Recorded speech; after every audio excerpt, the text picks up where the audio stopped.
I guess it's pretty traditional to ask for your future spouse's father's permission, right? Well, I think I missed the memo on that. Somebody wrote a letter and left it in our mailbox. Oh. I just want to let you know that I saw your husband last night with another woman, left it in my mailbox. And I was like, oh. Take a girl and a guy, and they fall madly in love and form a family. Sprinkle in some counseling degrees and a doctorate, a dream of transforming relationships as we know it. And 20 years later, we give you power couple Dr. Ray and Jean Ketkodian. And this is their podcast, Couples Synergy.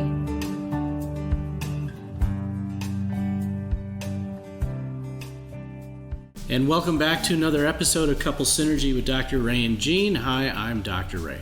And I'm Jean, and this is our podcast about love, marriage, and relationships. Please check us out online at couplesynergy.com or on Facebook and Instagram at Couple Synergy. And please subscribe to our podcast, leave us a review, or send us any suggestions on topics you'd like to hear more about. And now on to Couple Synergy, an in-depth look at love, marriage, and relationships, where we bring you our experience helping thousands of couples transform their relationships for over 20 years. You know, every day we get to hear intimate details about a couple's celebrations, disappointments, and everyday challenges. We've often wished these stories were shared because we know we are more similar than different. So we've created not only an avenue where you can hear about people's intimate lives, but an atmosphere where people come over to our home pub, pour a drink, and share their stories. People like today's guests, Donna and Mark, thank you so much for being on our podcast today, guys. Thanks for having us. You're welcome. And we're no longer in the pub. No, we are no longer in the pub, but we're building... between pubs. I don't think anyone has ever said that before, that they're between pubs. But we are in person having a cocktail, which has been much more rare since COVID. So it's lovely to have you guys with our cocktails. And a rare visitation to Chicagoland area, too, which is kind of nice to come back from time to time. Although I miss the mountains every time we leave. Yeah. So let's get into your story. Before we get into that, why don't you guys tell us a little bit about yourselves? How old are you? What do you do for a living? And how long have you been together? First of all, thank you for turning our family room into a pub. Don't you feel like hip now? Exactly, very much so. Yes. Okay, so I am 58 years old, and I work helping and supporting local businesses in the community. And we have been together, it's our anniversary, we've been together, married 26 years, together 30 years. Mm-hmm. Yes, and happy anniversary. This Thank is you. Literally your anniversary today, right? Yeah. Today. Thank you for having us over and joining you in the celebration. Oh, yes. Thanks for having us. Yeah. So I'm 60.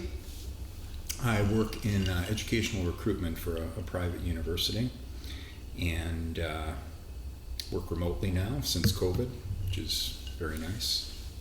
I'm sure that's, the education system has changed a lot because of COVID. Yes.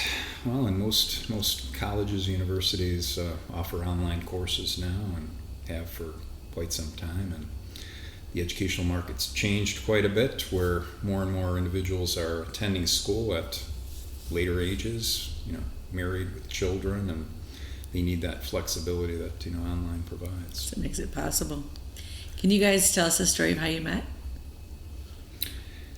Well, we since we both love music, that's one of our common bonds. We were at a music festival in Berlin, Illinois, for a 4th of July weekend. It's referred to, it's called the American Music Festival. It's at a legendary nightclub called Fitzgerald's Nightclub in Berlin, Illinois. Yeah, Actually, we've been there, yeah. Okay. Yeah, and Donna and I have probably, since meeting 30 years ago there, probably seen, I'm guessing, upwards of 50 shows there at least. Yeah. So the night that we went, it was brownout conditions. So there was no power. Oh. They had music on 3 stages, one inside the club, one inside the tent, one inside what's referred to as a sidebar. So it's continuous entertainment for about 3 days straight, acts from all around the country. And they were powering the stages with generators because they didn't have any power, and that's how Donna and I ended up meeting. This club is just really well known. There's been a lot of movies that have had scenes, big box office smashes have had scenes down there like Color of Money and The Big Easy and Adventures in Babysitting and so forth. And people like Bon Jovi have done music videos there, and a lot of well-known artists from the 70s and 80s got their start there, like Stevie Ray Vaughan and so forth. Very cool. So it's toward the end of this night at this club, and my friend and I happened to be nestling up against a couple of gals that are right next to us, and I'm not sure exactly how this happened, but I don't sure. know I don't know if you were and him were nestling. Your friend was nestling. And I was talking to his friend, yes. and his friend did the old, "Can you hold my bottle of beer?" And I, of course, being the kind person I am, I said sure, and I took it, and it was empty. Mm-hmm. And so he was standing next to his friend, and so I said, "Excuse me," to him, and I said, "Would you mind taking this and putting it on the bar?" And that's how I was able to talk to him. Yes, so that struck up a conversation, the two of us, and Had you noticed each other before that? in the bar that night, I don't think so. Right. No. And I noticed him when his friend started talking to me. Yeah. So we probably had a conversation for, I'm guessing, an hour or so, and until 2 a.m. when the club closed down, and then we proceeded to head outside the club, and we're just outside the door of the club. We're getting to know each other a little bit better, and my friend... Talking. What's that? Talking, yes. but No my friend, innuendos. but my friend who was Want to with us, clarify. my friend that was with us that night, nature was calling for him, and I think the club had closed. And so he excused himself and he ran across the street and found the nearest tree, which was within vision of us. So I'm talking to this gal who I'm really infatuated with, and my friend is there urinating on a tree. And it was I almost thought, like kiss of death. Maybe... Association, death by association. Yeah, so I thought, well, this isn't... I'm not sure, what my fate is here with this gal, after witnessing this, So, and then, we exchanged them. I think Donna gave me her number, and I don't know if I didn't write it down. I think I committed it to memory, or tried to commit it to memory. Wow. Yeah, but he doesn't have a good memory. I don't have a good memory, so I think I placed a couple of Let's try calls two. a few days Yeah, later. exactly. This was all fake, really. I think I placed a couple of calls a few days later, and the first couple of calls weren't the right party. Randomly died. Yeah. Do you I knew she remember lived- the I knew she- guy that was peeing on the tree? No. Yeah, that's right. No, hang up. And I knew she lived in Forest Park, and I'm thinking, wow, there's a lot of houses I'm going to have to knock on in Forest Park to track her down if I can't remember this number. But Well, so you knew the prefix, because back then it was, you had a prefix for each kind of suburb. Right. And Yeah. so then he was able to get the prefix, so he had those three, and so he was able to figure it from there. What genre of music were you guys listening to? well, we listened to, I guess, what you would refer to quote unquote Americana, folk, blues, rock, country, roots country, Okay. some blues. Uh-huh. And that night they were playing...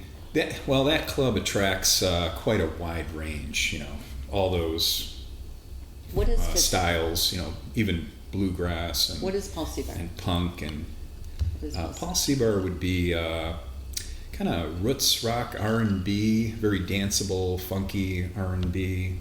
That was the show that we met at, and actually he's playing in January at Hey Nani. So we go to see Paul Seabar whenever he's around. Oh, wow. Hey Nani is a music club here in Arlington Heights where we reside. Okay, yeah. When I first started doing hypnosis, I had a guy come in to try to get hypnotized to remember the girl's phone number from the night before. That's a great idea. It didn't work, but but he was trying. Yes. So what was that night like for you?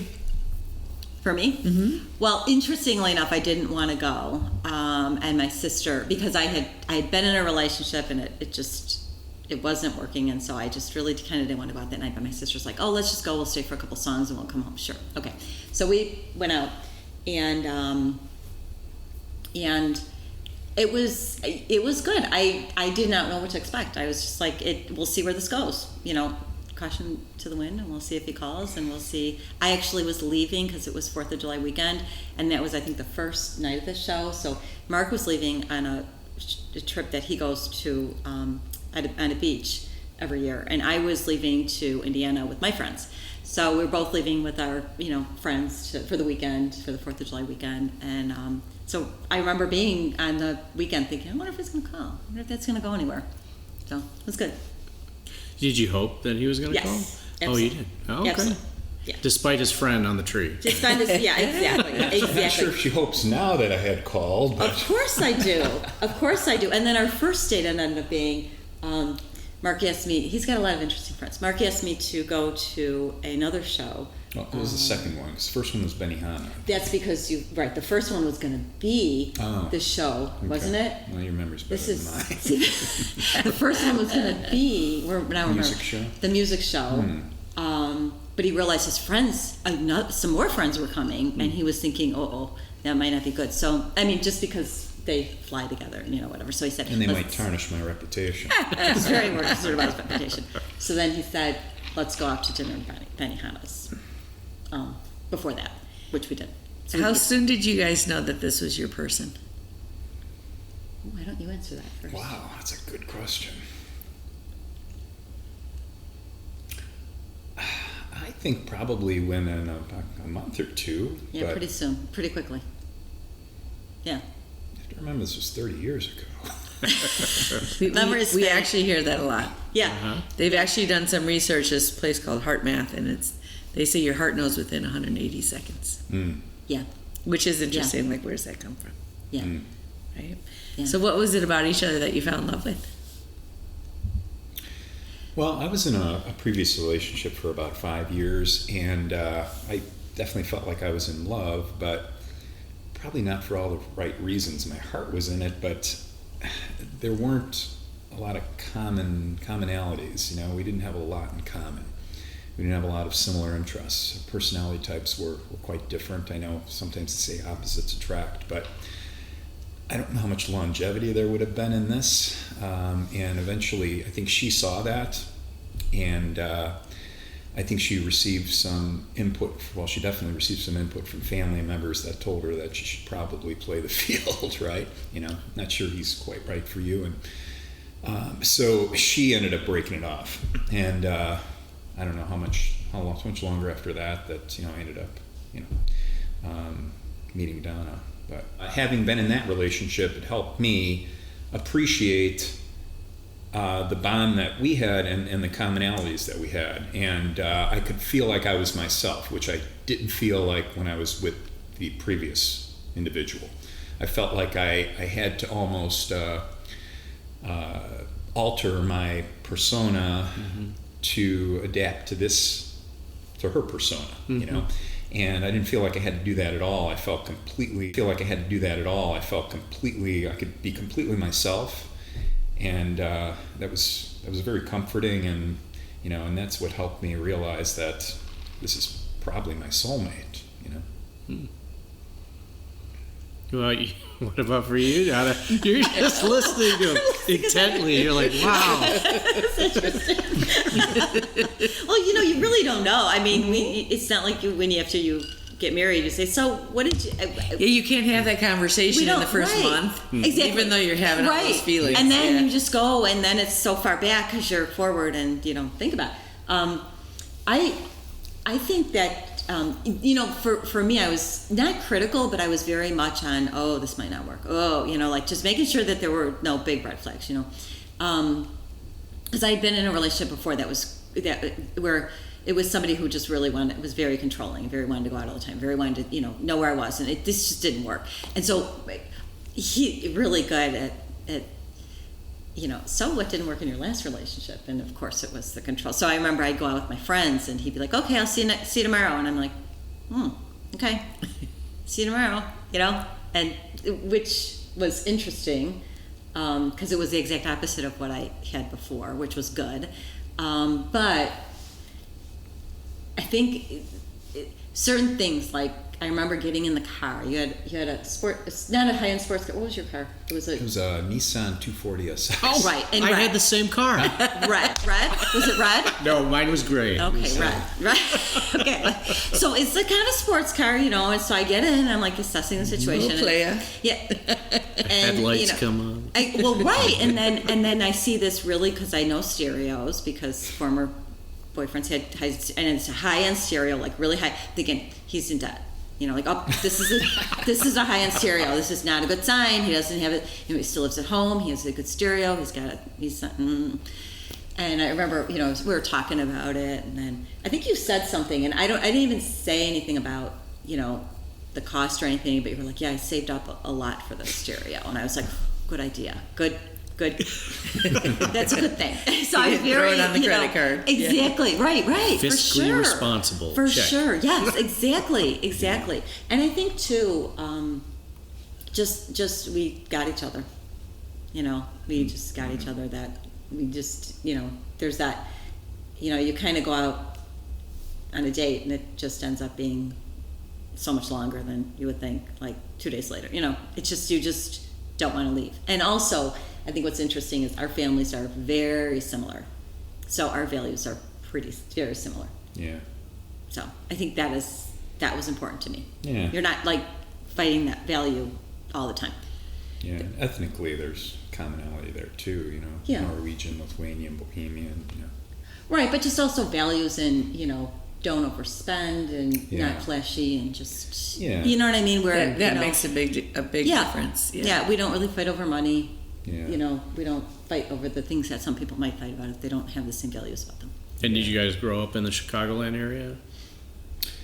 I was southwest side of Okay. Chicago, and Near I was west? near west, yeah. Yeah. So like regional Yes, similarities absolutely. too. Very regional similarities. Yeah. And when we were dating, we go to my parents for dinner, and my parents would send us home with a goodie bag. How long between meeting and getting engaged? A long time. Talked about that. Yeah. How many years was it? That's where I think I think we've been married 26, but I think we were so, together right. longer. So Oh, no, it was 4 30, years, you guys. No, we met just as the weekend that I was turning 30. So that's how I know it was 30 years ago. Okay. So it was just Oh, yeah. slightly, it was like just slightly over 30 years ago. Yeah. Yeah. So, Yeah. So we are. you're not young. No. Thanks, True. we're not. Yeah. Back in the day, right? Yeah, no. Oh, And it's 4 why didn't years, we get huh? married right away? You know the answer to that. You want to know the answer? I had this irrational fear or discomfort with walking down the aisle. I don't know why it was very irrational. Just I don't know why I felt this way, and it had nothing to do with how I felt about Donna or wanting to spend the rest of my life with Donna. But I just felt very awkward having, my family and extended family and friends and so forth witnessing this seemingly very personal, private, what I think should be like a private moment for me. I think maybe we would have gotten married sooner if we would have eloped or something. I don't know. It's very strange. I feel embarrassed to admit that, but it really had nothing more to do with it than that. You know anyone like that? Oh, I'm really? pointing a finger at her, by the way. Yeah. Gee. Oh, yeah. and my the- parents the- are very Christian, and I Yeah. actually was married for about 3 years, and so I went through an annulment. So for me, it's like I went through all that work for an annulment, and I wanted to raise our kids Catholic, so to me it was important to get married in the Catholic Church. But we had a small wedding, so we kind of compromised in the end, and I felt like I couldn't push it because I just didn't want to be that woman who pushed, and then I think it was partly that, and just thinking that there isn't a hurry. There's not a rush, perhaps. We get along really, really well. I didn't feel like our relationship was in jeopardy for any reasons, but in retrospect, I think it maybe was because I think you maybe had some doubts about how long you wanted to wait for me to propose. You That's probably true. So that wasn't like a fear that was brought on by the previous relationship? No, and it had nothing to do with Right. a previous relationship, Or your previous relationship. or mine. Yeah. No. No, it was just this thing that we Yeah. couldn't. It's like, why do today when you could do tomorrow? It was almost that kind of mindset, even though, I didn't want to jeopardize our relationship by waiting too long, but I guess maybe I felt too comfortable with the bond that we had. And Did you guys get any feedback from family about waiting when are you so going to get long? married? Yeah, that kind of thing, right. I think more friends. Friends. I think more friends because I think my parents were very, understanding because they knew I went through a divorce, so they didn't want to push anything, But I think our friends were like, "What's going on?" Because you guys are just, and of course our friends were getting married, you know what I mean, and having kids and whatever, and we were not yet. Yeah. How'd you finally get there? Well, you beat me. You 2 seconds out of me there. So we were at another Paul. Well, so we had this planned out. We were gonna go. I don't know if I initiated this, but our plan was to go and see the same artist, the same musician that we met at this Fitzgerald's nightclub for the same, I think, American Music Festival this upcoming year, right? 4th of July weekend. And I thought, well, what better time than this, right? So I got the ring and I presented I did the proposal at the show. No? That was someone else. This was another Chicken Little. This is another Chicken Little. Another one. Remember, all our friends were there, and you didn't want to do it in public, and so you did it when we came back home. But it was that Night. It was that night. But it Same wasn't night. the show. Yeah, right. In his Same mind, night. in his dreams. In his dreams. I think he's, Yeah. yes, exactly. Right. But if you want to think Yeah. it was at the That show was the and night. it's okay. Yeah. Did you know he was going to propose? I kind of figured it was going to happen, but then it didn't, so I just went, okay. Would you have stayed with him either way? At some point, no. Yeah. If I left and then he came, it's sort of like, He's just coming back Yeah. because you're right. because I know women who did that. Yeah. And we know people who did that, and I just felt like I wanted him to come to his own terms. I wanted it to be something that was something he wanted to do, not something because I left and then he decided, oh, let's, okay, fine. It's like, that's not really. So you knew it was coming, but you didn't know that night.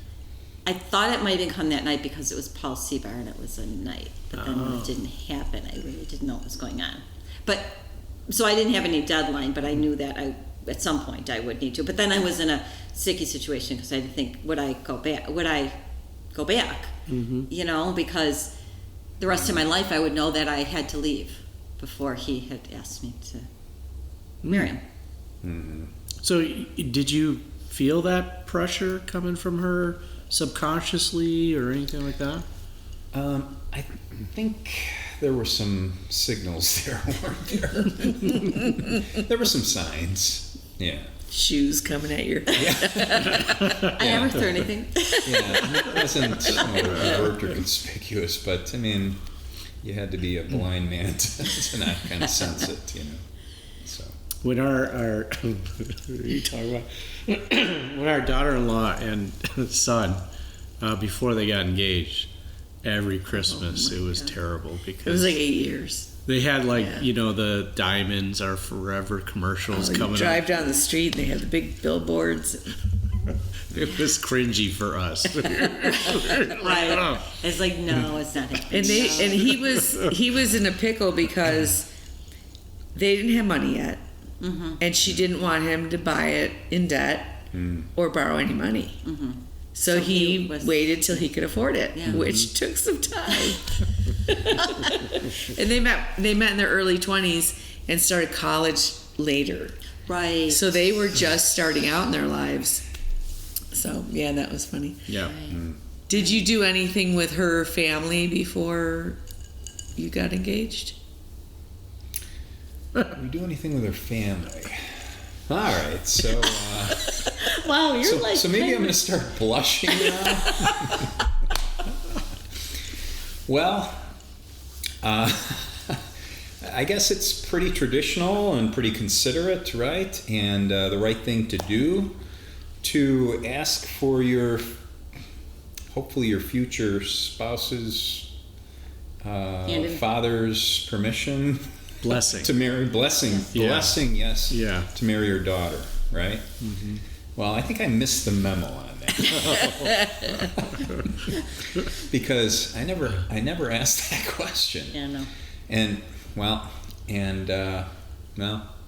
I was a rookie when it comes to My dad embarking really on so that was okay. proposals in marriage, right?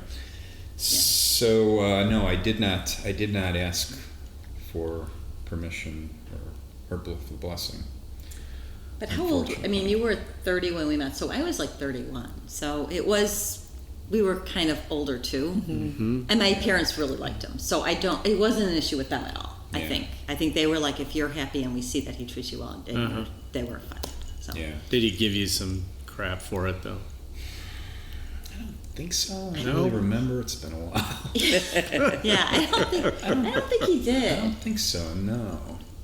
Yeah. Not sure what his reaction was once he discovered that I proposed without, his knowledge or Yeah, blessing. my sister's husband has long hair, and he got caught up in that, but like clean cut, or no, it was all good. She got the harder. So Paul, my brother-in-law, did ask for I don't blessing. even know, Did get but the blessing. all I remember. I don't think he did. I don't think he did because my You didn't get the guess is- blessing, or he didn't ask? I don't think he asked her. Okay. Asked her. Okay. I don't think he maybe wanted to make it known to his future father-in-law that he had aims to get married to his other daughter. And maybe it could be because, I don't know, because of the long hair and maybe the perception of the image that Donna's father had of Paul, my brother-in-law. Not sure. But they were fine with it too. I mean, Yeah. they were. My parents are. They never saw any red flags or anything, so they're totally, and they're still married and they're doing great, and so Yeah. So you mentioned an annulment. So your previous relationship, you were married. Yes.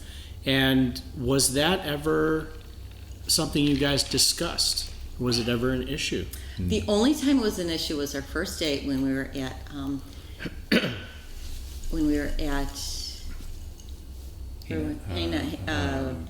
Benihana's when we were eating, and I said, well, I was married before because I just wanted to get it out there, right? And then he's like, oh, okay, any kids? And I'm like, 3 sleeping at home. But really wasn't true. So, so he was just kind of like, oh. Are you sure? Not that. You said that? Yes, I did, because I remember you were like, because I remember I said they were sleeping, but don't worry, they're sleeping now. And you were like, and I think it was just because it was our first date. We were out together for maybe 2 hours, and so it was very late out there. But no, I really don't think so because we were married. We were college. We were college, romantic college. Well, we worked in college, right? And then it didn't work in life, and so. I think that was Donna's distinctive way to break the ice, maybe. That's quite a way to break the ice. So he was so relieved I didn't have kids sleeping at home that it was not an issue. Right. Reverse psychology. She almost choke on the shrimp. Yeah, right, exactly. Benihana. Yeah. Exactly. And I did the annulment before I met Mark, so it was quite a long time. Yeah. Right. It definitely didn't faze me Yeah. that she was married. It was quite a long time before I met you. I think it had been maybe 2 years or something like that since the. So I was. Yeah. I mean, I was old enough at that point to know that 50% of marriages end up in divorce. Sure. Hence, probably the apprehension about going down the aisle. I wish I could claim that had played into it, but Right. I'm not going to. But they say that marriages, at least they used to say marriages where the woman was married before, are the strongest relationship. I don't know if that's still true, but I know that when I was looking into it, I was like, oh, that's kind of good then. We have that. Yeah. So, okay. Yeah. You have Yeah. one? Mm-hmm. So you were married before and you were not. Jean and was married before and got an annulment, and I didn't need an annulment. you didn't I didn't get need married in one, church. but you got one. No, I wasn't married in the church. It was we got married by my army chaplain, who is now the Archbishop of Milwaukee. Yeah. Wow. And he's like, no, I wouldn't really say a real marriage. I had a child with him, and you make one bad mistake, so you make some more. And it was a very short, legal thing, and it was at Chapel of the Bells on the side of the road in California. And he's like, It did. the church doesn't recognize Yeah, it doesn't that. recognize it. Yeah, mine was So- unfortunately recognized by. So how was the wedding day? Was it all the things that you were afraid of, or Yeah. yeah? It wasn't that bad because it was a relatively small gathering. We had a small gathering. We had some Okay. friends, Yeah. but it was primarily family. Right. Because I had the total meltdown 1 a.m. before our wedding. And I was like, I am not getting up in front of all my family and be vulnerable and say I love you, and then you're gonna hurt me, and then I'm gonna be a fool. That was my feeling. That was what I was. Well, afraid of. and for me, it was okay that it was small too, because I felt like my parents already did the big one, and I did the big one, and so for me, it was like I wanted to get married in the church, and my mom really wanted. My parents wanted us to, and so we had family, really aunts and uncles, and not even cousins, aunts and uncles. My best friend made my dress and was a photographer, so she was there, and we had my sister. My sister was the maid of honor. And my brother was maybe? Yeah. Best man. Best man. So we had, just two, and they wore whatever they wore. It was just very simple. Very simple. And then we went to your mom's house for French. Was it enjoyable? Yeah. Yeah. Of course. It was. What kind of answer would you expect to that question?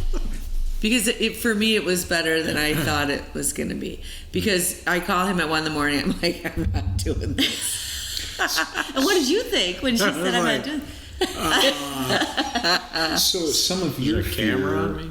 was associated with wondering what the longevity of the marriage might be after No, you it exchanged was not vows? that. I have 8 siblings, and it was, you don't show weakness.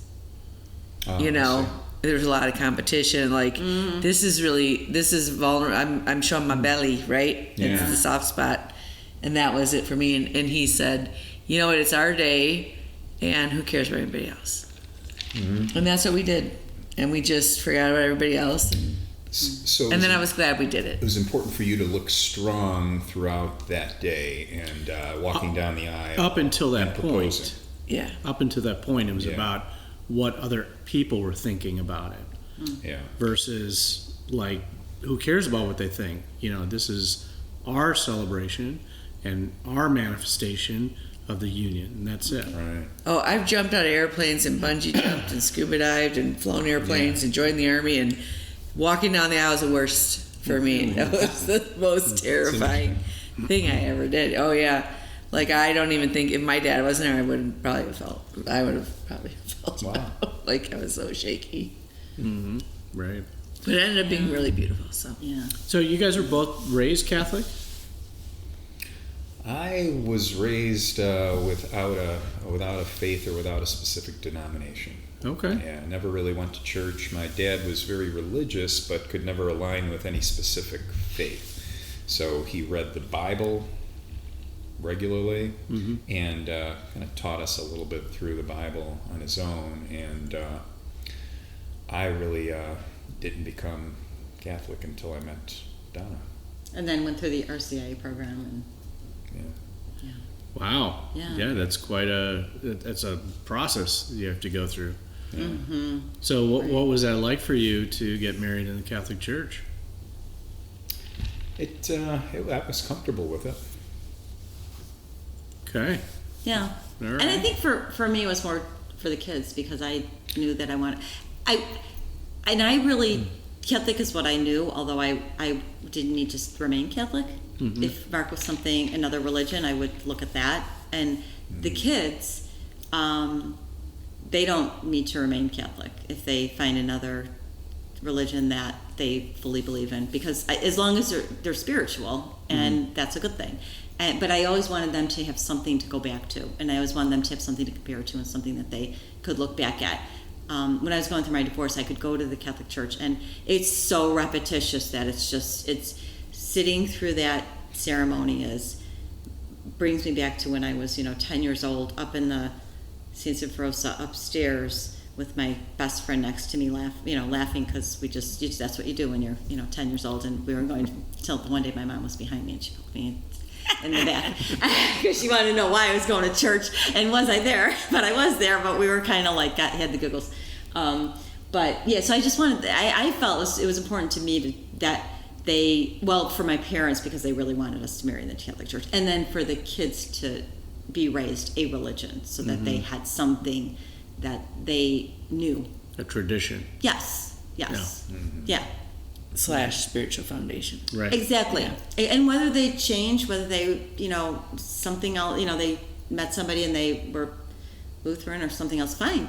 That's absolutely fine. But they had some kind of childhood with a religion in it. Mm-hmm. I think that's really important because, we're on this planet and it's not painless. Mm-hmm. And to have no point of reference, whether you reject it or accept it. Exactly. And no exposure, it's very difficult when you're older to try to find that, I think. Right. And now, especially our oldest daughter, who's almost 21, she said, I don't know if I'm going to be Catholic forever. And because they went through to a church that was very, very, very strict, unfortunately for them, because I think they were a little bit turned off. And my response to them is it's humans that make some of the rules. So, think about that and give it a shot, because there certainly the church here is much more accepting. A Catholic church is much more accepting. And our youngest finished the religion program here and really liked it. In Naperville, the parish was very judgmental and yes. could be critical. And I think that's the times. I think they were very judgmental more 10 years ago than they are today. Yeah, you're right. If you mentioned where you were going, people would literally go, ooh. But So how long after getting married did you guys have kids? How long was it, Donna? it's a good question. Well, I was 38 when I had our first. So it was probably about 4 years. Yeah, it was a while. It was a while. So it took us a while to have kids, for sure. Yeah. So that was sort of painful because a lot of our friends had kids and you know. And we weren't getting any younger. We were getting any younger for sure. So you guys were feeling that pressure from your friends? No, not pressure from them. More pressure, I think, from for certainly what I wanted. I think Mark is more flexible, right? You were more flexible in the kid area. Yeah. I was very not flexible in the kid area. Yeah. Well, in 38, that's the clock is ticking. Yeah, I was It ticking is. for a little while. Yeah. Right. Yeah. And then, at least in the back of your mind, you're concerned about potential abnormalities and so forth. Yeah. Yeah. Did that put a strain on your guys' relationship? I think so. No, I mean,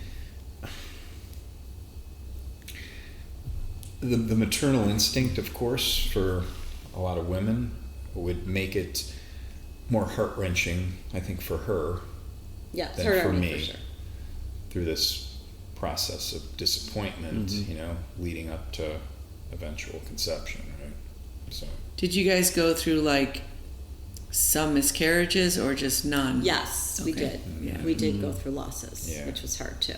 And it was just really hard because we were living in a community where we ended up. So I was living with my sister, and Mark had a townhouse, and then we sold both and moved into a 4-bedroom house. And at that time, I'm a huge planner, and I was looking at this real estate market, and I said to Mark, it doesn't matter how much our salaries go up. The way the market is right now in houses, if we don't move into a house now, we are going to miss the boat. If we look like 3 years from now, 2 or 3 years from now, it's going to be so much more expensive for us our salaries won't keep up. So we bit the bullet, sold the small townhouse, and moved in the 4-bedroom house, which in hindsight, it was a good idea to do because we had the house at a point where the market was lower before it really went high. We closed in 1998. So that was before the market, that was as the market was taking off, and then it really took off.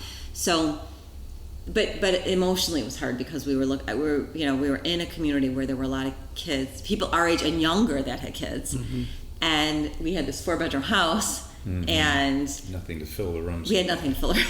Right. One bedroom was full, and a lot of hollow, empty echoes. Yeah. Wow, so I think is that that symbolic? was tough. Yeah. That was tough. I think it would have been easier maybe if we stayed in the townhouse, but financially it would have been harder or not as smart. Is that kind of how you guys made decisions? That's so interesting. I don't think we knew the fact because we didn't know we wouldn't get pregnant right away. Right. Right. So when we were making we were that, optimistic. so yeah, and so I'm usually the big like financial like gut like I think we should do this. I think we should do this. You know, and he's okay. If you think let's go for it. Yeah, we wouldn't have half the things we have if it was left up to me because she's the planner. She's the I'm one really good. that's Yeah, I'm a huge planner. I live day to day. She lives to plan for tomorrow. Very much so. Very much so. And, I'm out there. She's the one that's very shrewd when it comes to finances and allocating our resources and being frugal. I've turned into a much more frugal individual since meeting her. I mean, we appreciate the finer things in life, but I mean, we're both, I think, by nature fairly frugal, but We're not wasteful. right. Mm-hmm. Yeah. But or just take opportunities where. So did you fill your house up? Yeah. How many kids you got? Yeah, we have 3. Nice. We have 3 kids, so that was good. Did you guys ever have that conversation, like, if we can't, are we going to adopt? Did you ever talk about that? We might have had conversations like that. We didn't really come to any conclusions on anything because we really didn't. We didn't want to give have up to. hope. Yeah. And, Yeah. Yeah. And at that time, I met a lot of people who were also having trouble getting pregnant, and so, it was while it was really hard, and I kind of regret the only thing that I regret is the time that I spent so we certainly lived a lot because we were still going out, so we had a lot of time to go out for a long time until 38 and almost 40. But I regret not being more positive about it. No. Because I just kept thinking what if it doesn't work? What if it doesn't work? And we had really good successful jobs. I had a great job. I was working in a dream job, in a truly dream job. It's a lot of stress, but it was truly a dream job. And Mark was working a lot too. So we were the couple that, he would pick me up from the train, we'd go to dinner, and we'd go home and pretty much go to bed. And he had half the leftovers for the next day, and we'd eat that. I mean, we were You were the working a dinks. lot. I'm sorry? The dinks. Very much so. No kids, yeah. Very much so. For a long time, we lived that life. I didn't want to live that life, and it was really hard. We had some neighbors that had kids, and they were very close, and it was just painful to even like hang out with them at night. A lot of our friends had younger kids. Yeah. Yeah. The friends were easier, I felt, because we knew them as people too. We knew them as people first, and then they had friends. So it was hard, but the neighbors were really killer because I kept thinking, if we had kids, then they'd be the same age, and you're at a picnic or you're just across the street having drinks and the kids are hanging out together, and there's certain conversations that you don't understand because you don't have kids. So it's very isolating. And a friend or two of ours with kids, have expressed that they felt sorry for us, which made us feel even worse. Oh, wow! Don't need them feeling sorry for us. I guess, Right. Yeah. Because they knew you guys were trying. Yeah. Okay. Yeah. Yeah. But in the end, I mean, it worked out, and we have 3 girls, so it's great because. How was it adjusting to kids? It's not. It was for me. It was great. I don't know. Well, the first one was The first one was colicky. quite a challenge. We had colicky. a lot of sleepless nights. Yeah, we did. We did. Yeah. But then the other 2, like, they entertained each other, so it got easier. I felt like I was done after the first kid. We were like, shoot. Yeah. And then Next two were pretty easy. They were, Our second child didn't even need a pacifier. She just sucked on her tongue. And it was fine. Yeah. She was absolutely, That was pretty easy. Yeah. They sort of flip-flop, don't they? They do, for Yeah. sure. Different personalities. All good. Yeah. I mean, they're just, Just the to world. keep you guessing. They what it is. certainly keep you guessing, for sure. I think, I think for me it wasn't hard to adjust because it's really what I wanted. I mean, and people knew that's what I wanted so badly. So it was when we had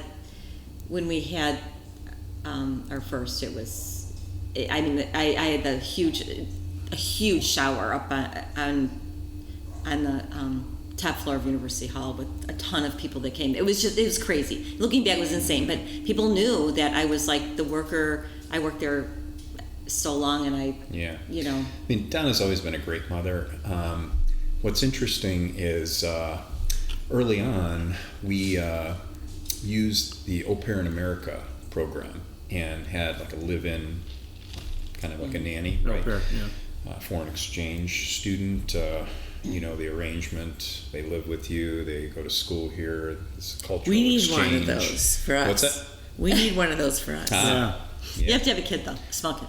Oh. Yeah. We need someone to cook for us and clean the house. That's not as much. Yeah. Feed the dog. Yeah. So for quite a number of years, we had ladies from Thailand, from Colombia, right? 2 from Thailand, 2 from Yes, and then when our kids were old enough where we didn't need au pairs anymore, Donna took over the Au Pair in America cluster program coordinator position from the lady who was the cluster coordinator for our area in Naperville, which was interesting. So that was really good. So, Wow. Right. because the cluster coordinator for our cluster would tell Donna, you'd be great in this position, why don't you take this position if and when I have to leave, right? And as fate would have it, She had to leave. this lady, I think her husband had a job had a job, relocation yeah. out of state, and she made it known to Donna. Donna applied for the position. She got it, and she became the cluster coordinator for that Naperville cluster, which I thought was pretty interesting. So you had to coordinate au pairs coming over. Yes. Yeah. So I interviewed families who wanted au pairs to make sure that they were eligible to have. How is that? They live in your home then too, right? They do. How is that? It's an adjustment. I think it's interesting. And the woman that Mark talks about, she would have me. We had coffees for the moms sometimes, and it's very hard. And part of it is that, kids spend the time with the au pairs, and so sometimes, they want the au pair, and that's hurtful. But I feel like I always knew they were going home. And the more people that love your kids, the better your kids are. And so, I feel like a mom is so selfless. If you really want to, if you're a mom, you give to your kids. And, I just always felt like if they wanted the au pair, that was good because they were bonding. And so that was a good. I always thought it was a good thing. Where some moms didn't. Some parents had a hard time with that. Yeah. And so. The counselor would always ask me to talk about it because I just tried to look at it positively, or I would just give myself a little break before the au pair went up to their room and I was with the kids. They'd come to me right away. It's okay. I'm gonna go change my clothes and just relax and do something else, and I'll come back down. And they don't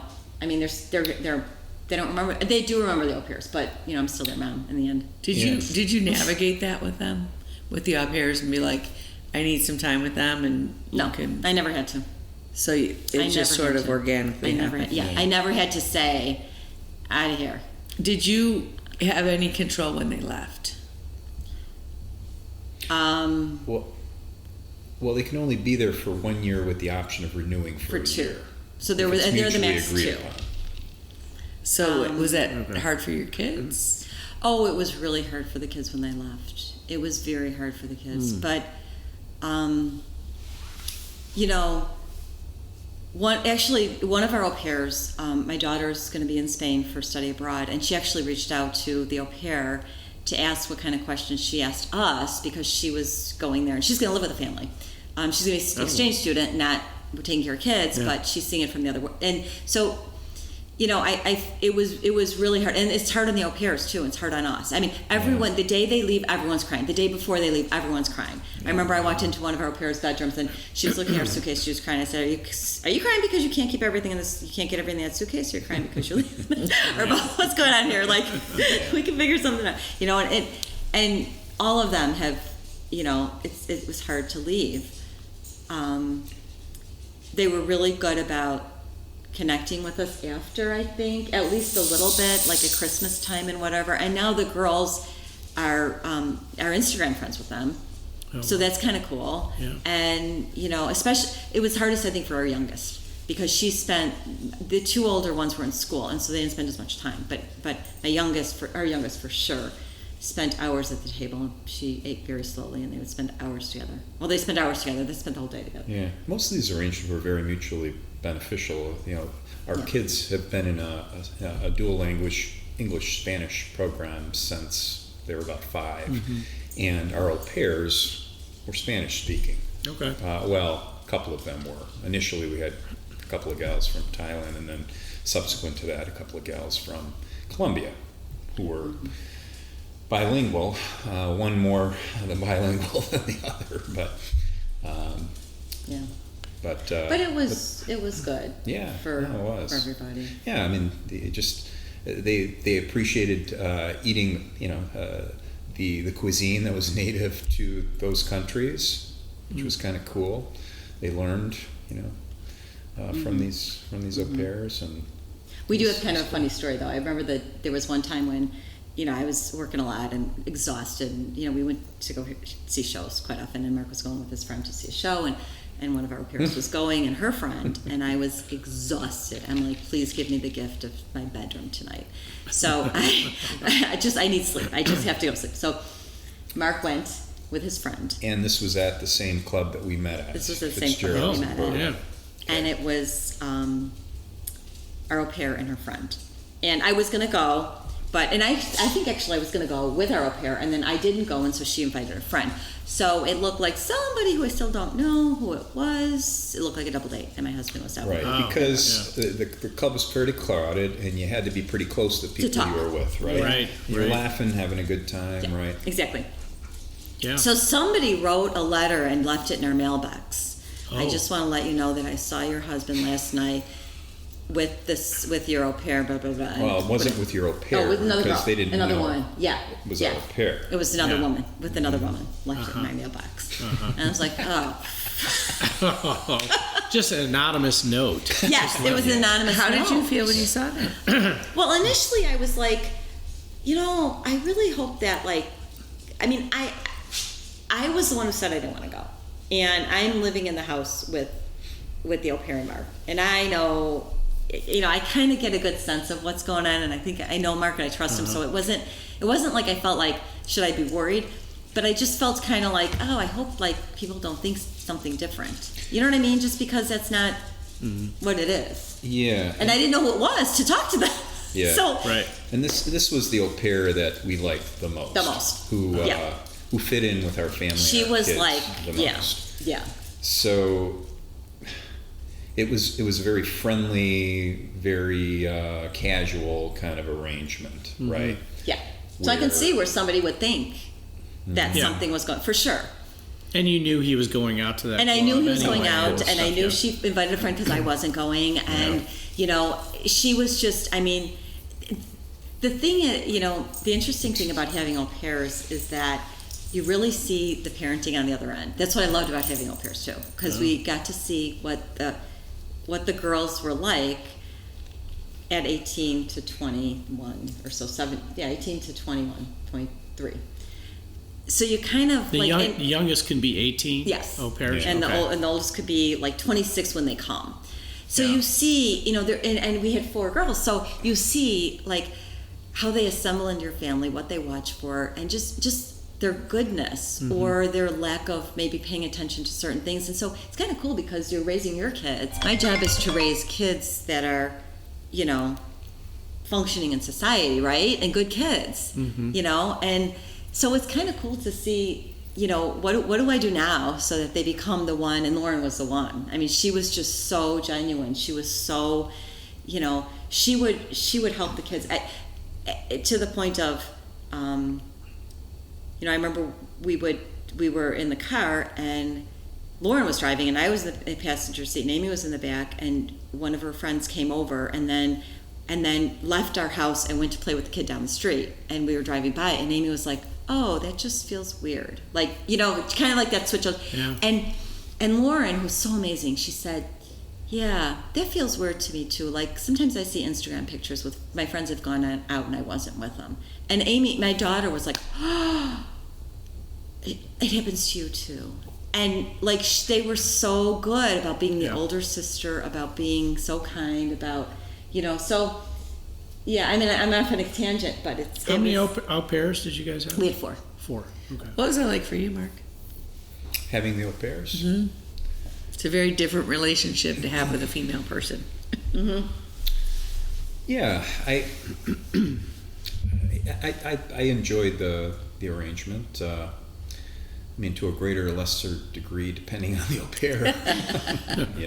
I mean, the communication barrier was a little greater with some than others. You helped them with their English, though. Mark's an English major, journalism major, so he would help a lot with, help them, because, he had a little bit more time. He does the cooking in the house, and so he would cook authentic meals, and kind of cook more. So he taught them driving. I was just too much of a nervous Nelly. That was a little hairy. Yeah. Had some near misses there. He would come home. Yeah, little stressful at times. So you have daughters now, their ages. Yes, yeah. How did it feel different, that relationship versus having that relationship with your daughters now? That's a good question. That is a good question.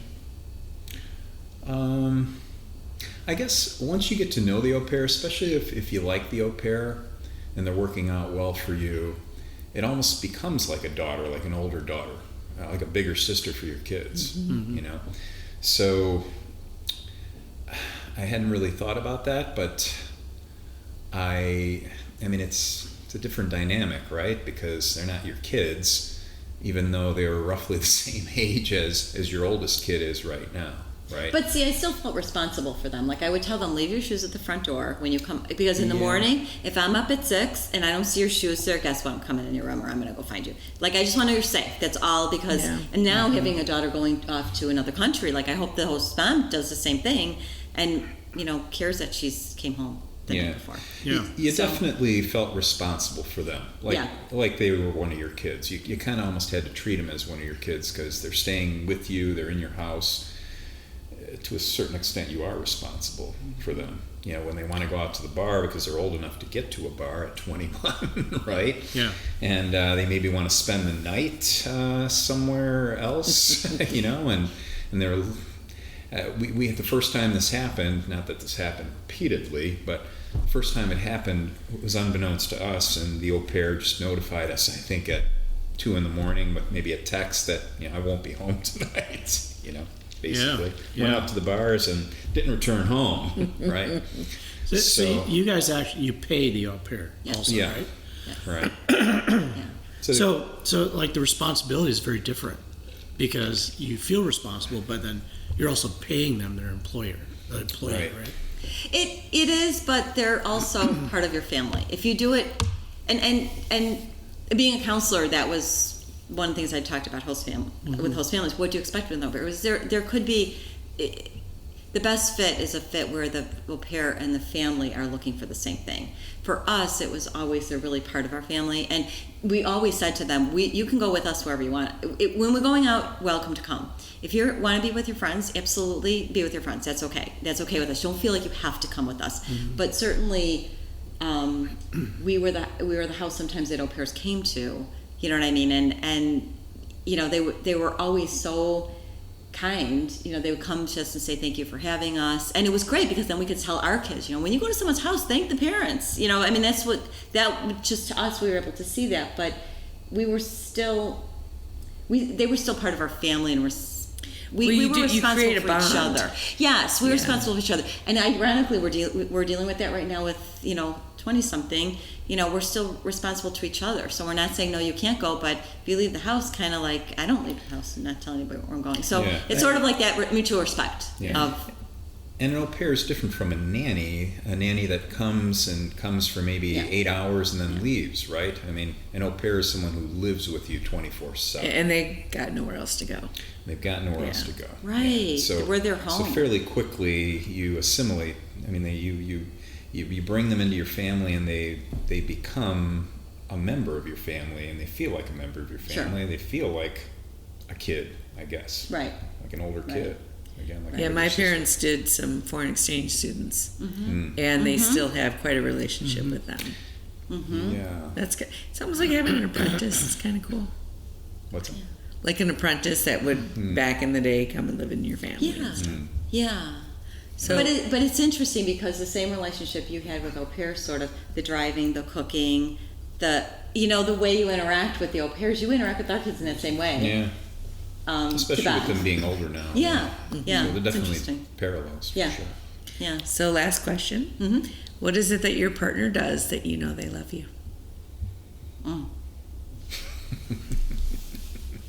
What's the alternate question? What would you say? It cooks for me. Food. And just little things like food and cleaning up or getting something for me that, cleaning up because he knows that, like, if something is out of place, it'll stress me out definitely. There isn't anything. Donna does a very good job. She knows what interests me. She knows what I like. She knows what makes me happy, and she'll do things and offer to do things and offer to get things for me that she knows will make me happy, and that's been the case since we met. There's a fishing motor on order, and we have a place in Delavan that's a condo for fishing, but also summer home. So yeah. Got it. Yeah.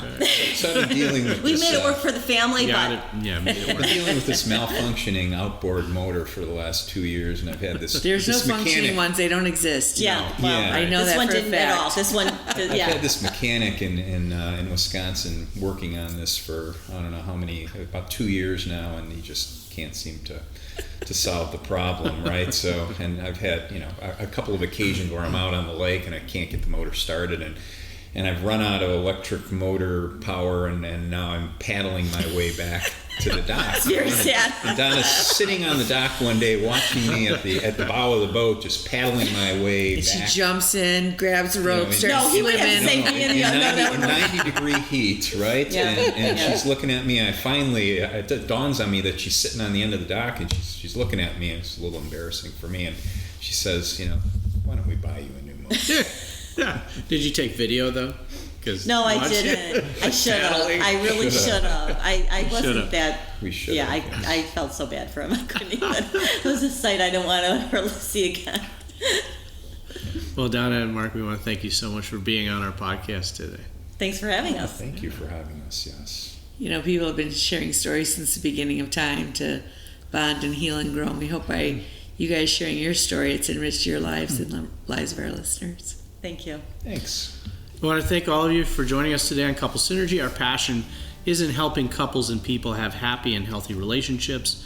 And this podcast gives us a fun way of bringing our knowledge and expertise to you, our listeners. For all of you listening, please let us know how you enjoy the show. If you have any questions, comments, or topic suggestions, please email us at contact@couplesynergy.com for more information about Couple Synergy and our programs such as Relationship 101, the home study course, the Couples Weekend Intensive coming up in April 20 to 23rd, 2023. Look at those numbers, huh? In the mountains. And our premier coaching program called Couple to Couple. Look us up online at couplesynergy.com. And if you know someone who could benefit from this episode, please download it and share it. And thank you for listening. Until next time, synergize your life and synergize your love. You have been listening to Couple Synergy with Dr. Ray and Jean Ketkodian. Couple Synergy was recorded, edited, and produced by Dr. Ray and Jean Ketkodian. Voiceover and music entitled Breathe and Let Go was recorded and composed by Gina Gonzalez.